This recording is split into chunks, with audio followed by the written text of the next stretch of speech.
Start. Karnataka மக்களுக்கு ஒரு ஹாப்பியான நியூஸ் நான் இன்னைக்கு ஒன்று சொல்ல போகிறேன். இஸ்லாமிய மக்களுக்கு உங்கள் குழந்தைங்க இனிமேல் ஸ்கூல் காலேஜுக்கு தாராளமாக ஹிஜாப் அணிஞ்சிட்டு போகலாம்.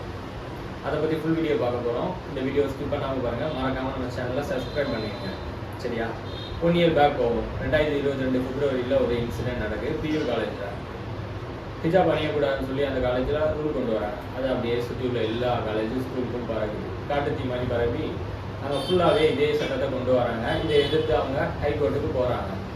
ஆதரவாகவும் எதிராகவும் ப்ரொட்டஸ்ட் நடக்குது. ஹைகோர்ட்டில் என்ன சொல்கிறாங்க அப்படின்னா, மத அடிப்படையிலான உடைகள் அணியக்கூடாது, கல்வி நிலையங்கள் குறிப்பாக கல்வி நிலையங்கள் அணியக்கூடாதுன்னு சொல்லி ரூல் கொண்டு வராங்க.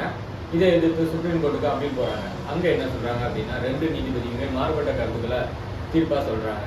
அதனால் அது உச்சநீதிமன்ற தலைமை நீதிபதியோட ஆய்வுக்கு போகுது. இந்த சமயத்தில் தான் கர்நாடக சிஎம் திரு சித்தராமையா அவர்கள் ஒரு முக்கியமான ப்ரெஸ் மீட்டில் மைசூரில் சொல்கிறாங்க, உணவு உண்பதும் உடை அணிவதும் அவங்கவுங்க தனிப்பட்ட விருப்பங்கள் அப்படின்னு சொல்கிறாங்க. சொல்லி இனிமேல் நீங்கள் தாராளமாக ஹிஜாப் அணிஞ்சிட்டு போகலாம் கல்வி நிலையங்களுக்கு அப்படின்னு சொல்லி இது அங்கே உள்ள இஸ்லாமிய சமுதாய மக்களுக்கு ஒரு வரப்பிரசாதமாக இருக்குது.